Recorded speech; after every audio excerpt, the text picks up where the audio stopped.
당신의 건강을 플러스하는 시간 TV홈닥터 더 나은 클리닉. 여러분 안녕하세요, 박소영입니다. 평생 꾸준한 관리가 필요한 무릎 관절 건강을 지키는 생활 속 실천 사항은 어떤 게 있을까요? 김태우 선생님 모시고 자세한 이야기 나눠보도록 하겠습니다. 선생님 나와주세요.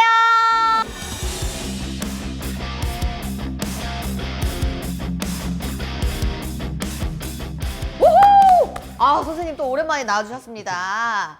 또 이렇게 오랜만에 나와주셔서 오늘은 어떤 주제를 가지고 나와주셨을까요?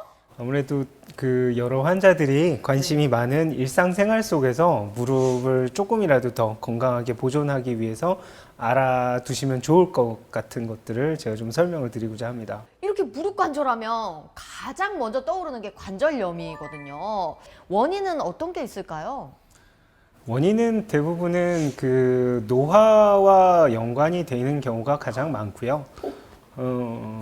그리고 노화라 그러면은 사실은 또 어떻게 보면은 우리가 어쩔 수 없는 그런 반응이라고 생각할 수도 있겠지만 아무래도 그 노화를 진행을 억제시켜 준다든지 우리가 뭔가 대비함 그리고 뭐 근육을 뭐 뭔가를 보태줌으로써 노화를 충분히 이겨낼 수 있지 않을까 생각이 듭니다. 무릎 관절염 환자가 특히 많은 것 같아요. 이유가 그렇죠. 있을까요? 환자들이 가장 일상생활에 많은 불편을 느끼게 되는 것 같고요. 네 발 짐승과는 다르게 두 발로 걷게 되면서 체중을 분산을 못 시키게 됐잖아요. 사람은 네. 이 척추로 떨어지는 무게를 일자로 동시에 다 양쪽 다리로 떠받들게 되는데 그러면서 분산을 못 시키고 두 번째로는 하지 중에서도 발목이랑 고관절은 모양 자체가 상당히 안정적이에요. 쉽게 얘기하면 뼈와 뼈 사이 꽉 낑겨 있는 그렇죠. 뭔가 빼기 힘든 구조물이 되어 있는 반면에 무릎은 우리 몸의 힘을 발목에서부터 전달시켜서 척추 위로 또는 척추에서 분산시켜서 발목으로 하는 약간 중간자 역할을 하면서 상당히 많은 움직임을 하거든요. 그렇기 때문에 가장 관절염 환자도 많고 가장 먼저 망가지는 관절인 것 같습니다. 어디든 가운데 낀 사람이 제일 그렇죠. 힘들어요. 그게 무릎이 하고 있으니까 이렇게 힘들어했던 거군요. 관절에는 치명적인 동작이 좀 있을 것 같긴 해요. 가장 좋지 않은 동작 중에 하나는 사실은 이 쪼그리고 앉는 동작이 사실 상당히 안 좋습니다. 무릎을 쪼그리고 앉는 게 그렇죠. 무릎에 안 좋겠군요. 그렇죠. 내 체중을 넓은 면으로 분산시키는 게 내 관절을 좀 보호할 수 있잖아요. 네. 근데 쪼그려 앉게 되면은 되게 무릎의 뒷부분에 체중 부하가 급격하게 쏠리게 됩니다. 네. 그래서 우리 몸의 뒤쪽 부분, 그 무릎의 뒤쪽 부분이 좀 빠르게 망가지는 경향이 있어요. 그렇군요. 또 이 비만, 과체중도 무릎 관절에 좋지 않은 영향을 줄 것 같은데요. 네. 그렇죠. 우리 몸에 아까 제가 체중 부하를 하면서부터 무릎 관절이 많아졌다 그랬잖아요. 네. 무릎 관절염이. 근데 이게 체중이 늘어나면은 내 무릎이 해야 되는 일이 늘어나는 거니까요. 그쵸. 그렇죠. 네. 서서히 늘어난 체중은 사실은 우리 몸이 그 변화, 그러니까 내 몸이 무거워졌으니까 내가 필요로 하는 근육도 더 생기고 뼈도 좀 더 튼튼해지고 그런 기회가 내 몸을 보강해 줄 기회가 있을 때가 많거든요.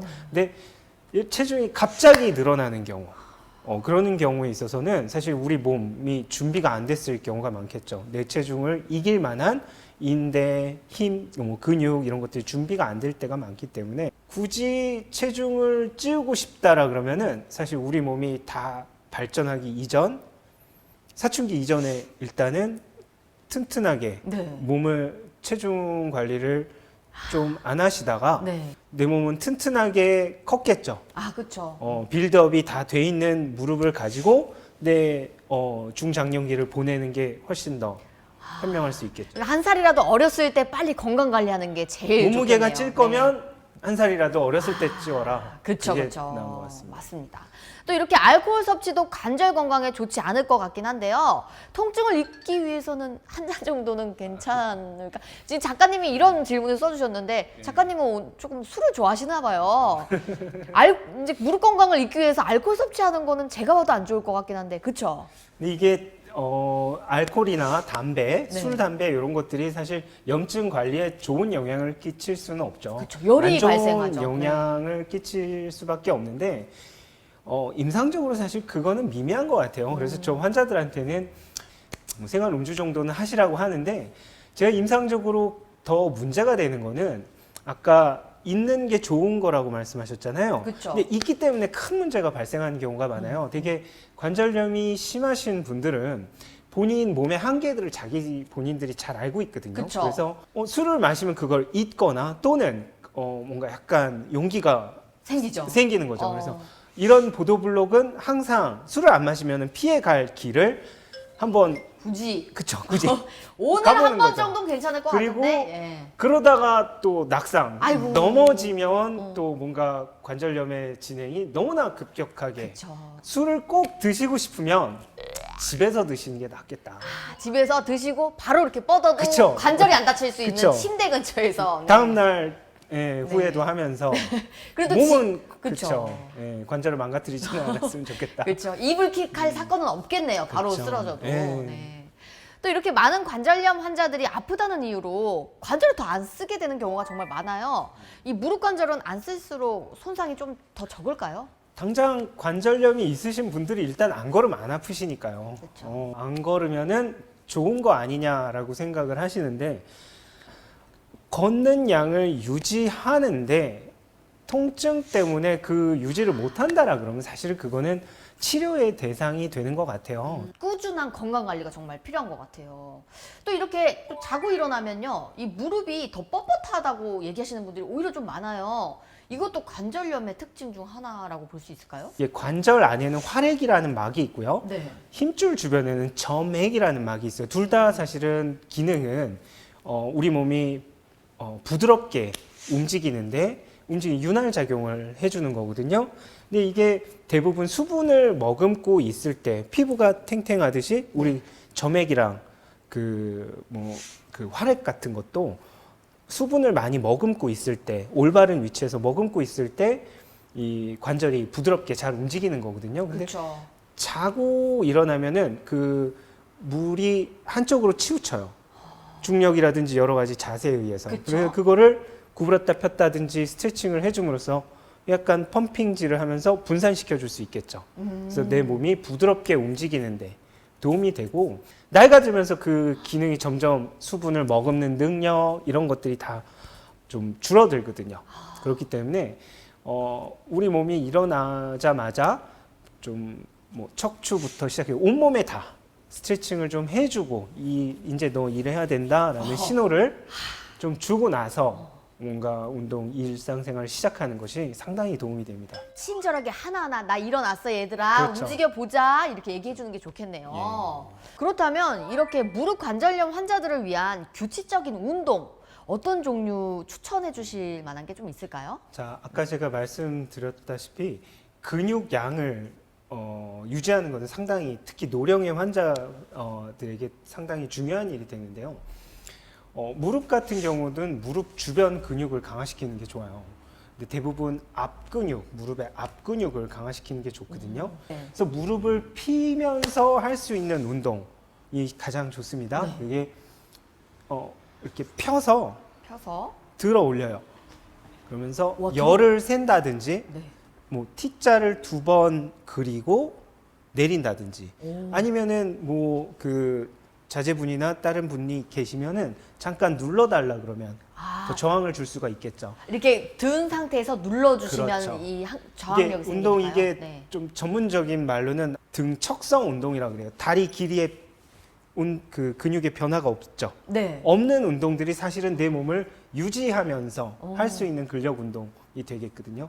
그러니까 어르신들은 대부분 이렇게 뭔가 구부렸다 폈다라는 동작이 많지 않은 근력 운동을 해주시는 게 좋다, 원칙적으로는. 네. 그렇게 생각하시면 편할 것 같아요. 무리 없이 하는 운동이 그렇죠. 굉장히 좋긴 하겠네요. 또 이렇게 인공관절을 수술하시는 분들이 있잖아요. 그런 분들은 어떨까요? 주의사항이 좀 어떤 게 필요할까요? 이렇게 무릎 관절염이 아주 극도로 진행을 하면 무릎에 염증이 심할 거 아닙니까? 그쵸. 심한 것뿐만이 아니고 무릎에 많은 이 변화, 구조적인 변화가 와요. 그런 변화들을 저희들이 수술을 하게 되면 다 교정을 하거든요. 네. 근데 그 교정된 하룻밤 사이에 교정된 그 상태를 우리 몸이 마음에 들어 하지는 않아요. 내 몸은 아직 그 쉽게 얘기해서 오다리가 상당히 심한 분들은 하루아침에 그냥 쫙 펴버리면 이 무릎이 어색하겠죠. 그리고 내가 쓰던 근육과 뭐 늘어남 정도, 내가 어느 정도 힘을 줬을 때 어떻게 걷는다라는 게 전혀 다르니까 인공관절 수술을 하신 분들은 정말로 더 조심스럽게, 왜냐하면 낙상할 수가 넘어질 수가 있거든요. 네. 힘이 빠지고 내가 쓰는 근육이 아닌 거죠. 맞춰가야 걸음마를 다시 배우는 심정으로 걷는 양을 서서히 늘려가셔야 된다, 이렇게 조언을 해주고 싶어요. 차근차근 천천히 내 몸에 맞게 또 같이 그렇죠. 이용하는 게 제일 그래야지 좋겠네요. 이 무릎을 내가 받아들이게 돼요. 내 걸로 만들 수 있는 게 그렇죠. 가장 중요하겠네요. 예. 네, 지금까지 무릎 관절염과 생활 속 운동법에 대해서 알아봤는데요. 오늘의 주요 포인트 다시 한번 정리해 보도록 하겠습니다. 무릎 관절을 지켜가며 건강한 운동을 즐기기 위한 원칙, 어떤 게 있을까요? 첫 번째 원칙, 체중 부하를 줄여라. 두 번째 원칙, 무릎 주변의 근육을 길러라. 자고 일어나서 무릎 관절이 더 뻣뻣한 이유가 있었잖아요, 저희. 무엇 때문이고 어떤 게 도움이 많이 될까요? 관절 주변의 점액이랑 활액이라는 그 특수한 물을 머금는 윤활작용 때문에 그런데요. 어르신이 되면은 이 윤활작용이 어쩔 수 없이 떨어지고, 특히 여름보다는 겨울에 우리 몸이 좀 수축되고 움츠러들지 않습니까? 그렇죠. 바로 운동이나 일상생활을 하기보다는 충분히 스트레칭을 통해서 내 몸이 일할 준비를 하고 윤활을 시켜놓고 하시는 게 더 건강에 도움이 될 것 같습니다. 무릎 관절염 환자를 위한 주의사항 당부하실 말씀이 어떤 게 있을까요? 운동을 하실 때 저에게 많은 환자들이 어떤 운동을 하느냐, 어떤 운동이 좋은 운동이냐라고 물어보시는 경우가 많은데요. 어떤 운동을 하느냐보다 더 중요한 거는 그 어떤 운동을 얼마나 하느냐, 이게 제일 중요한 것 같습니다. 이게 오늘과 내일이 내 몸의 상태가 다 같지 않듯이 내가 할 수 있는 좋은 운동량과 안 좋은 운동량은 정말 종이 한 장 차이인 것 같아요. 나이가 들면서. 그러니까 어르신들이 운동을 하실 때는 항상 내 무릎이 얼마나 받아줄 수 있는 운동인지를 먼저 생각을 하시고, 너무 무리하지 않는 선에서 내 몸의 근력을 유지하려고 노력하시는 게 가장 중요한 것 같습니다. 정말 꾸준한 운동이 중요한 것 같습니다. 오늘도 함께 해주셔서 너무 감사합니다. 감사합니다. 무릎 관절염은 평소 관리가 정말 중요합니다. 오늘 알려드린 건강 수칙 생활 속에서도 꼭 실천해 보시길 바랄게요. TV홈닥터 더 나은 클리닉, 오늘은 여기서 인사드리도록 하겠습니다. 선생님, 우리 무릎 건강을 위해서 이렇게 스트레칭하면서 인사 나눠볼까요? 여러분, 안녕히 계십시오.